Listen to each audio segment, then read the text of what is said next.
Okay. Hey everyone, welcome to Cup of Joe with Halo Joe. You're listening to the Halos in the Infield podcast, brought to you in part by Noble Ale Works, just outside of Angel Stadium and the Honda Center, where you can get a drink specials just by mentioning Halos in the Infield. Also brought to you in part by 714 Tickets. Fernando, say it with me. 714 714 tickets. Tickets. 714 tickets.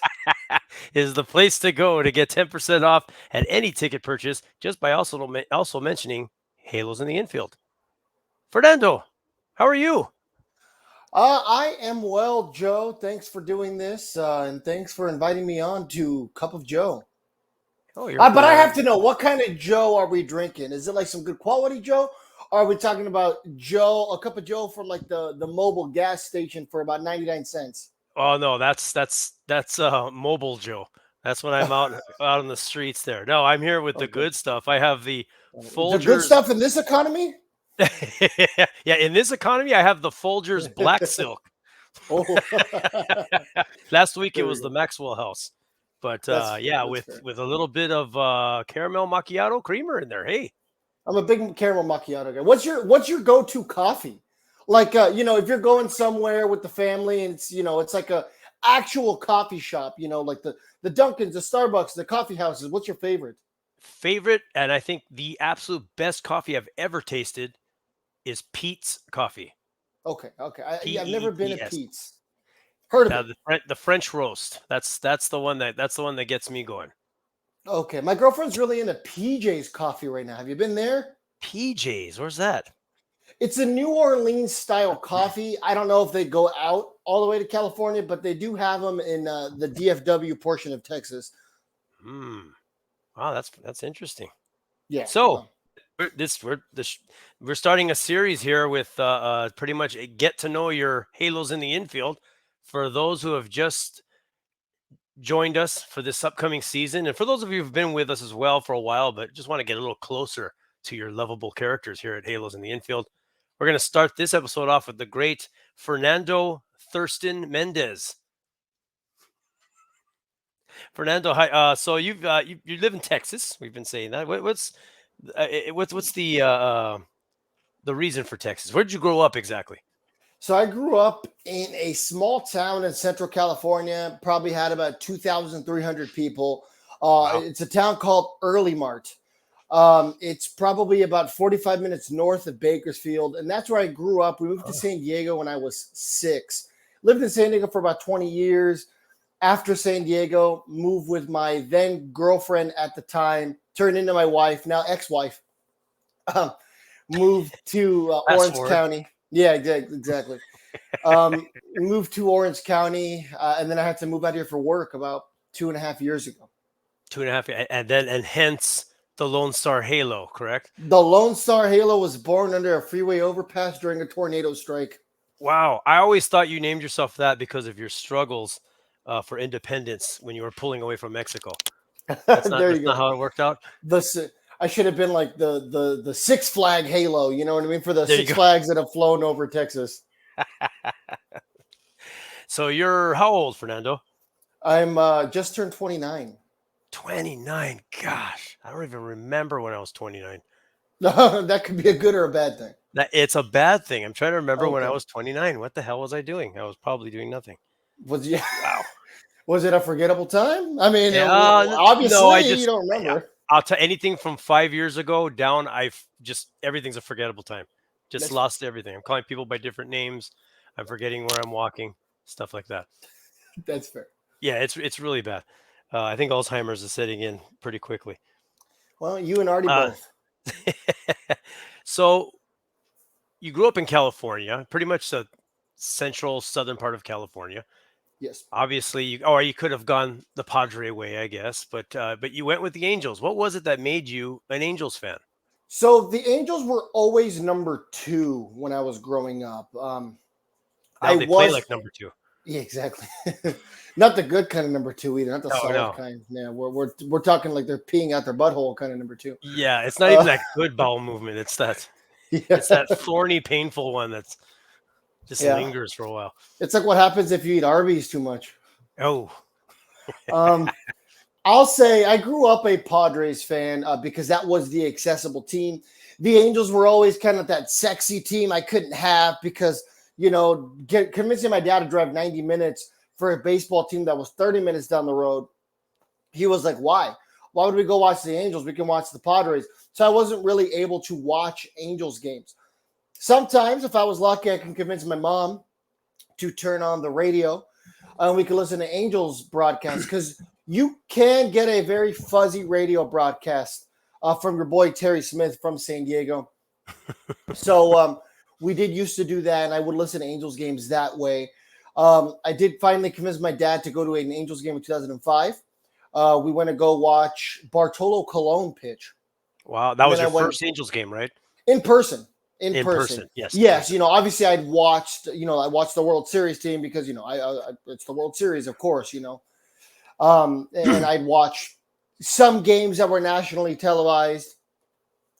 But for me, I just fell in love with the Angels. I fell in love with the product. I fell in love with the fact that they were perennial winners while I was growing up. The Yes. Padres were not. The Padres were the team that they drafted guys, they developed guys, and then would trade them. Yeah. The Angels would keep said guys. They would develop those guys like the Jared Weavers, the Garrett Andersons, the Tim Salmons. You can go down the list about 10 years ago and beyond for guys that they properly developed. Yeah, they Meanwhile, built from within. exactly. Meanwhile, the Padres, like, oh, we have Adrian Gonzalez. We're going to trade him to the Red Sox. We have Jake Peavy. We're going to trade him to the White Sox. And that was just always such a turnoff for me. Plus, going down to Petco Park, it was too much of a casual atmosphere.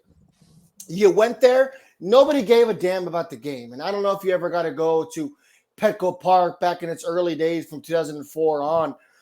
Nobody cared. There was nobody wearing Padres stuff. It was typically 90% of the away fans. It was Cubs, Yankees, Red Sox, etc. fans.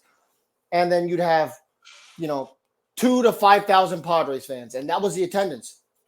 Wow. You'd get 12 to 15,000 on a Tuesday in September. Nobody's going. And then I remember going to an Angels game in 2005, and I mean, the place was jam packed, and obviously that's when the Angels were still getting started with their run because they won in 2002, floundered a little bit there in the early Artie days. And then 2005 is when they really started to get their footing in. So I really got to see the groundwork and the foundation of a successful Angels run. So I kind of fell in love with the team back then. And then 2014 rolled around and Fernando was a little older now. I was, 19 at the time.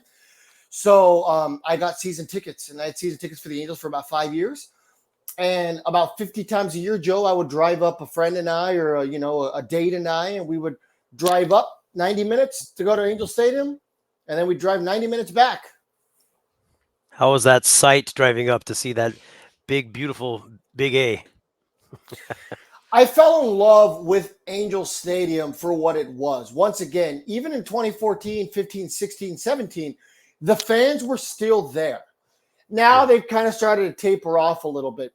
But one thing I've always loved about Angel Stadium, no, the fans aren't very loud. A lot of fans got mad at Keenan Middleton for being honest a couple years ago and being like, oh, the 2020 season was as loud as I've ever heard the ballpark with the piped in noise. Yeah. But real Angels fans will acknowledge, you know what? He's not wrong. Put the hate aside for a second. It's very accurate. Angels fans are notoriously quiet, but they always show up. They always wear their team's gear. And that's what I loved about the organization and the atmosphere. So, yeah, you know what? I did fall in love with seeing the Big A in the parking lot. I fell in love with the history of the ballpark. I mean, I've been at 18 Major League Baseball stadiums, and if the walls of the Big A could talk, they would have some of the best stories in Major League Baseball to tell. I firmly believe that. Yeah, that's a stadium I grew up in. I remember it. Well, I was there when the Big A was in the outfield, but I was a little too young to remember that. But I do remember it enclosed when the Rams played there, and I used to love. Story I always shares. I used to love. At the end of the game, we get our Coke cups after we're Mm. done drinking them, and take the lid off, turn them upside down, put them on the floor, and you stomp on them, and it made this pop sound that echoed around the whole stadium. And my mother be slapping me in the back of the head, telling me to stop. But I love that when I used to go. So I myself grew up there. From what I can remember, the early '80s. I know there's photographic proof of me being there as an infant, but I was but aware probably from the early '80s on, and yeah, just seeing a lot of great teams, a lot of great players. And then seeing it change too in the mid to late '90s, they started painting the Big A green, and all these weird things started happening. Big old helmets in the front of the stadium. But yeah, I'd Yeah, say same thing. Just I just love that stadium. I loved being in there. I loved walking up, running down the ramps. I just love that. And what I liked about it too is it's not an enclosed stadium. It's very airy, of open. course. You're walking outside. You feel like you're outside. It's just nice. I mean, we always have great weather, so it's a perfect place, and I love that place to watch baseball in. But The one what was your favorite Angels team out of all the teams you've seen or you've experienced, not going back in memory lane and on YouTube or anything like that, but your favorite team that you've ever watched and thought, "Oh man, this is it. Oh boy, what a team." For me, it's probably the 2017 Angels, and that team was just a day short and a dollar late. You had Mike Trout getting Mhm. hurt. Was that the year that he slid into the second base Think so. against the 2017, I think Astros? so. And then he started wearing that oven mitt on his hand. You Yeah. had Cameron Maben playing left field, and Cameron Maben was a guy who I loved watching. I watched him play in San Diego. I remember the hype around him just kind of never materialized as that star. People thought he Mhm. was going to be a Mike Trout-esque kind of guy, Mhm. five-tool guy. Never panned out as that, but he did pan out to be a solid to average outfielder. And I really loved him in left field that year. And he was really the heart and soul of that team because if you look, when they got rid of him and he went to Houston and the Angels got Justin Upton, something clearly shifted because that's when the team stopped being productive. Mhm. Eric Young Jr. did great that year. He replaced Mike Trout, and dare I say, he was Mike Trout Mhm. while Mike Trout was hurt. Um, Parker Bridwell, that's a name you probably haven't heard in a while, did great that year as a pitcher. There was a lot of stuff to be excited about. Blake Parker was a great bullpen arm. Andrelton Simmons was the Simba that we know and love. It Yeah. was a great year, and it's it does always make me intrigued to think how much different things would have been if Trout may have been injured maybe a week or two less. Yeah. Did you think that is that the last exciting team you think? Since from what we're going through now, you think that was the last year, wouldn't you say? The last year the Angels were truly competitive was 2020, right? It came down to the last Yeah. three games of the year, but once again, that's kind of a throwaway season. Yeah. Besides that, yeah, 2017 was really it. You could say 2015 came down to the last game of the year, and Mhm. that probably would have been option number two for me. I like both of those teams more than I like the 2014 team. The 2014 team was great, obviously, right? They were the best Angels team we've seen in 10 years record wise, but they weren't a lot of fun to watch. Yeah.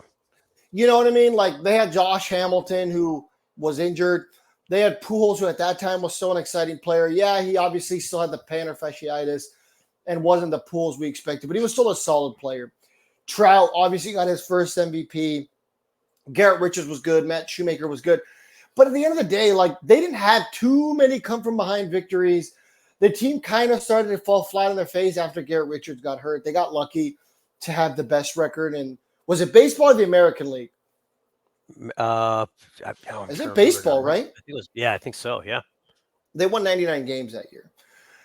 But the 17 team was just fun to watch. They had a lot of comebacks. They were called the Comeback Kids by Victor Mhm. Rojas at that time.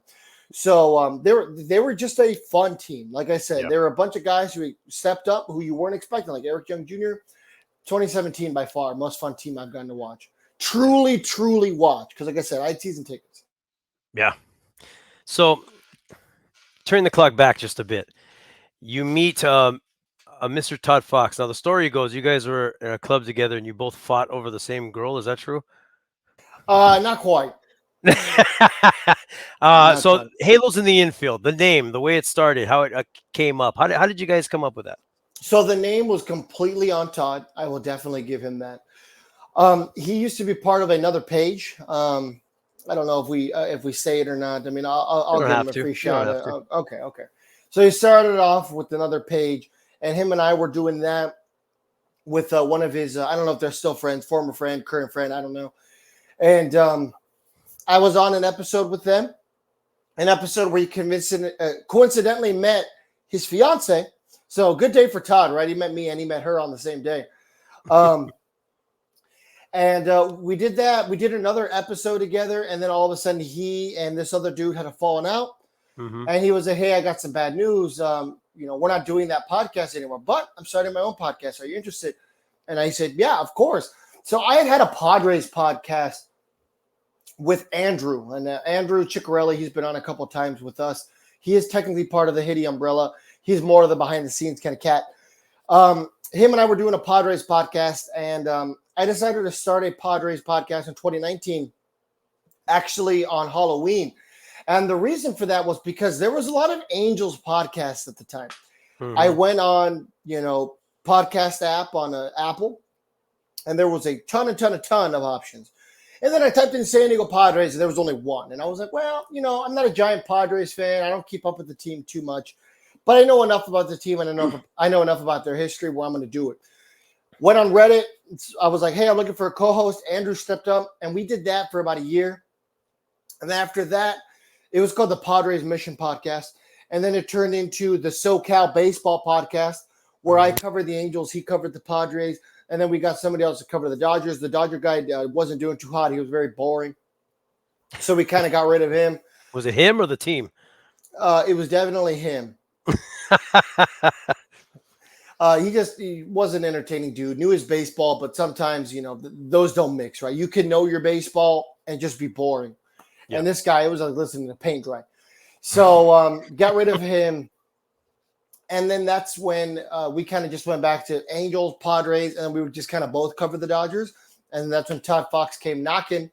And fast forward basically 3 seasons later, and here we are. Still doing it.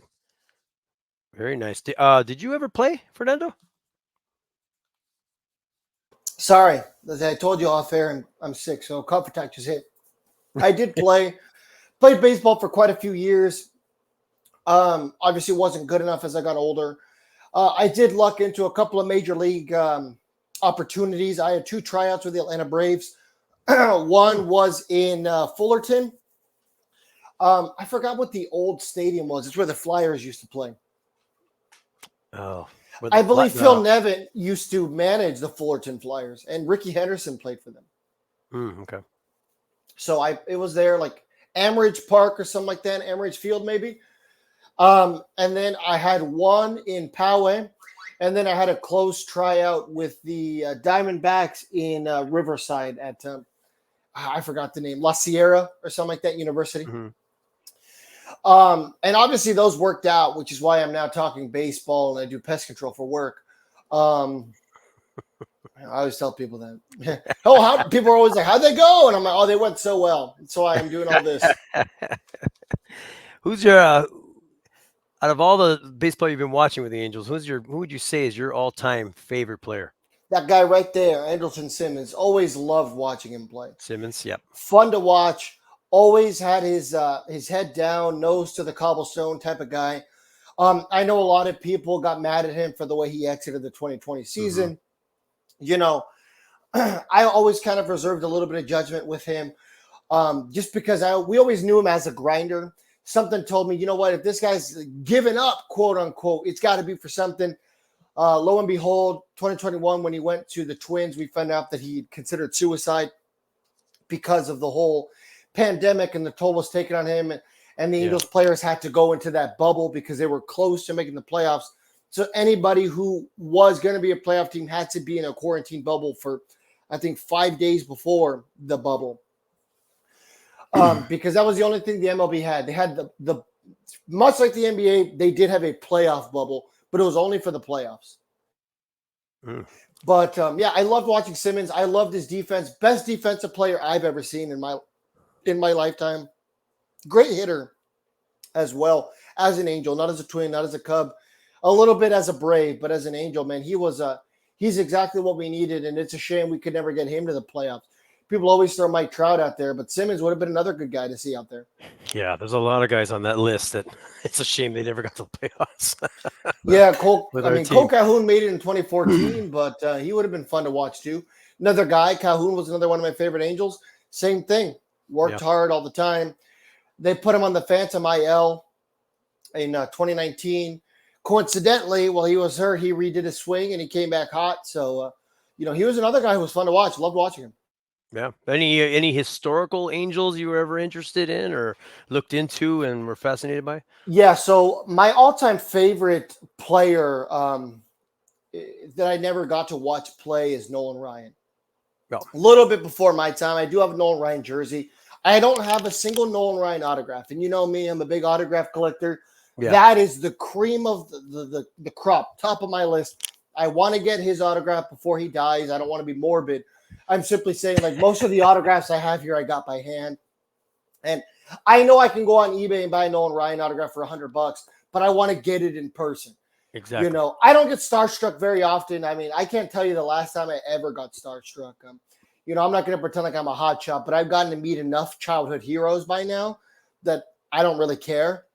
Hey, Mike Trout, sign this ball. Hey, Nolan Ryan, sign this ball. Nolan Ryan might be one that I could maybe see myself for about a split second being like, oh my God, that's Nolan Ryan. But the other guy is John Cena. So hey, and now Ryan, I can get him on a ball because John Cena now played for the Bananas. Oh, there you go. Nolan Ryan lives out in Texas, doesn't he? Or am I wrong on that? Yeah, he lives somewhere out here. I don't know where. I mean, Texas is obviously a massive state, much like California. So it's like, oh, I don't know if you ever got this, but you get those people who are like, oh, you live in California? Where do you live? Oh, I live in Anaheim. People are like, where's that? I live near Disneyland. Oh, okay. Yeah. Do you know Todd Fox? And you're like, bro, it's such a big state. I don't know. You know what I mean? Do you ever get that? I get it all the time. Yeah, I've gotten that all the time. Oh, you live you live in San Diego. Do you know Halo Joe? And I'm like, it's such a goddamn big city. No, I don't know him. Well, it's different over there. You're like, hey, do you know Fred from Cut and Shoot, Texas, or what's that one called? Jotting Down. There's these strange little town names, and they're like, yeah, I know Fred. He lives on the corner by the oak tree. He lives about 45 seconds away from the Quick Trip out there, huh? Yeah.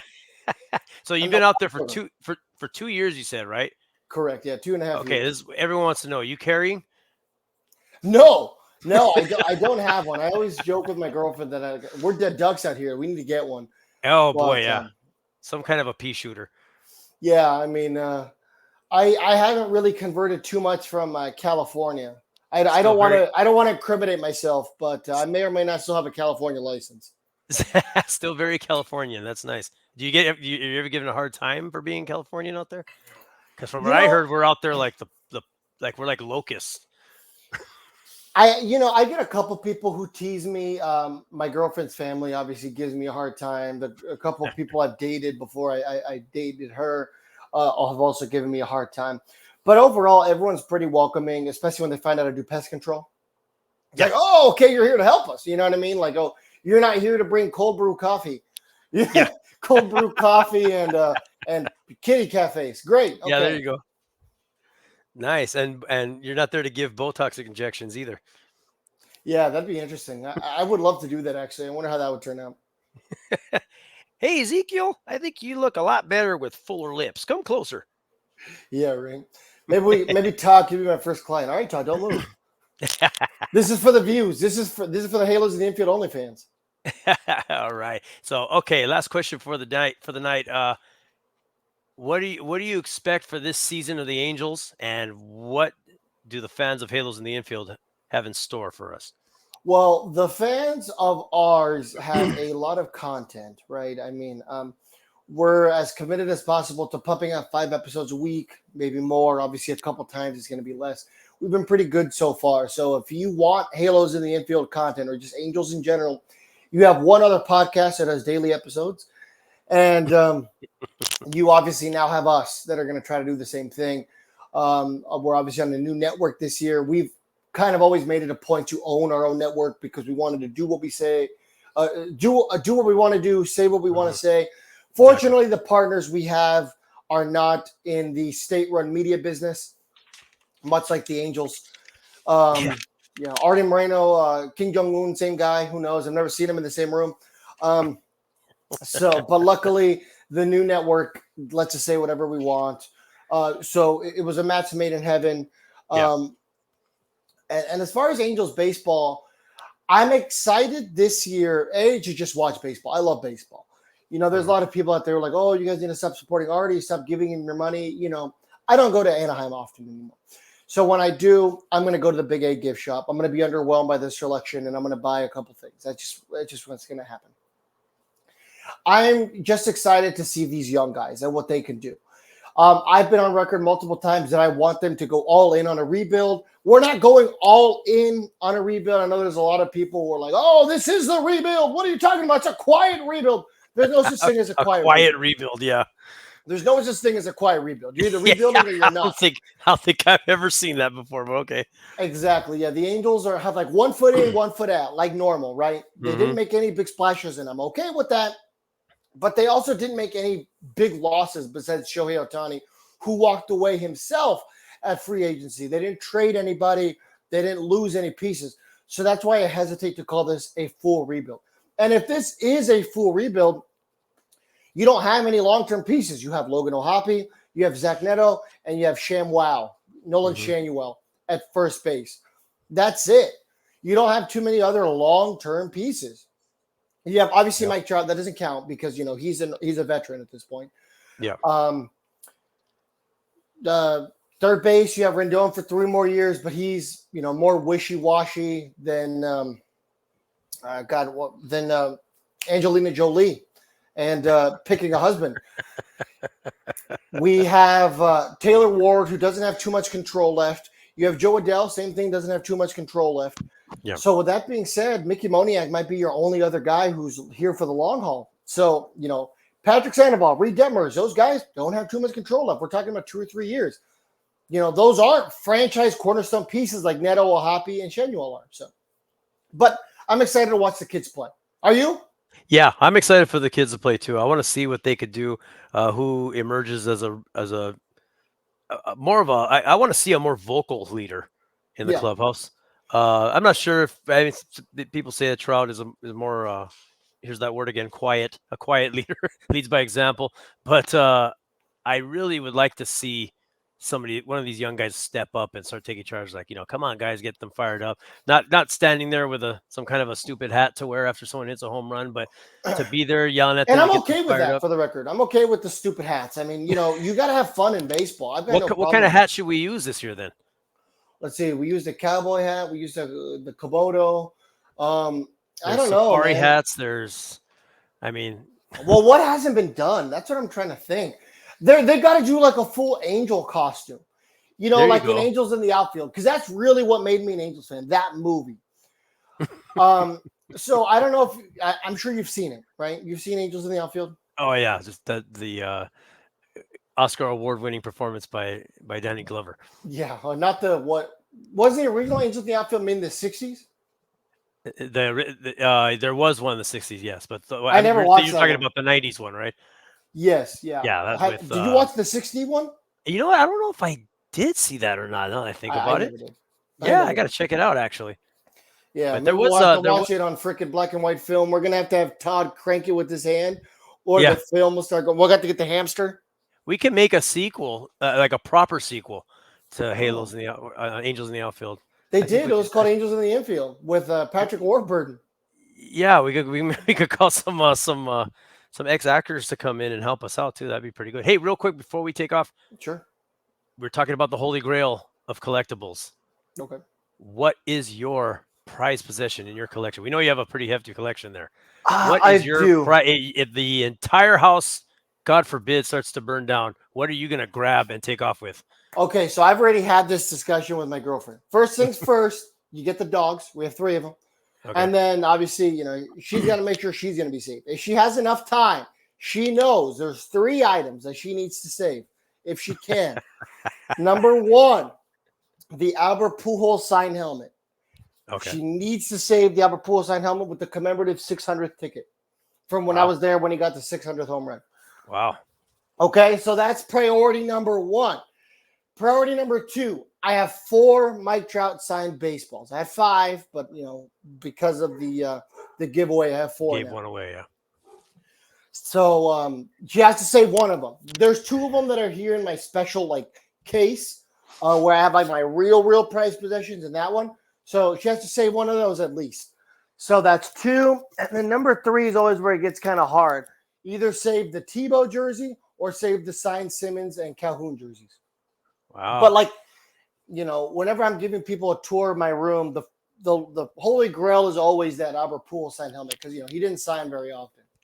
That's a nice one to grab too, because you can kind of just grab it and put it on as you're running out of the house. It is in a Flames case, everywhere. but yes. Oh, you got to break the case first. Yeah, I don't have much of a collector. I have one. I have a Bobby Grich signed baseball, and I love that thing. But that's basically all I got. I don't think I have a Bobby Grich. He, I have quite a few with my parents at my parents' house in my old closet, but I know I have a couple of Clyde Wrights up there. But I don't think I have a Bobby Grich. Clyde Wright's nice. Well, hey Fernando, always good talking to you. Hopefully the fans get a little better idea of who you are. Your criminal past. We didn't really get into that because that's not important. Yeah, I appreciate that. But on your development as an Angels player and also on how you guys got Halos in the Infield started and going. And we appreciate you and the other guys as well. And thank you for coming on Cup of Joe. Thank you for being the best darn softball umpire that we could find. Oh, man, that was an embarrassing display, wasn't it? For Todd a little bit. Yeah, I'm just glad he owned up to it. Hey, and on thanks for yesterday's that. episode. And thanks for that 20 spot you gave me to call the game for you. I don't know, dude. I went right up to Todd and I was like, at that last inning, I was like, can we just hit and then you guys hit and we'll call it? And he was like, yes. Hey, I think they scored like 2 runs at the very end. There was 20 something to 3? There was a spark going, but it was good to end it there. You didn't want them to come back. Yeah.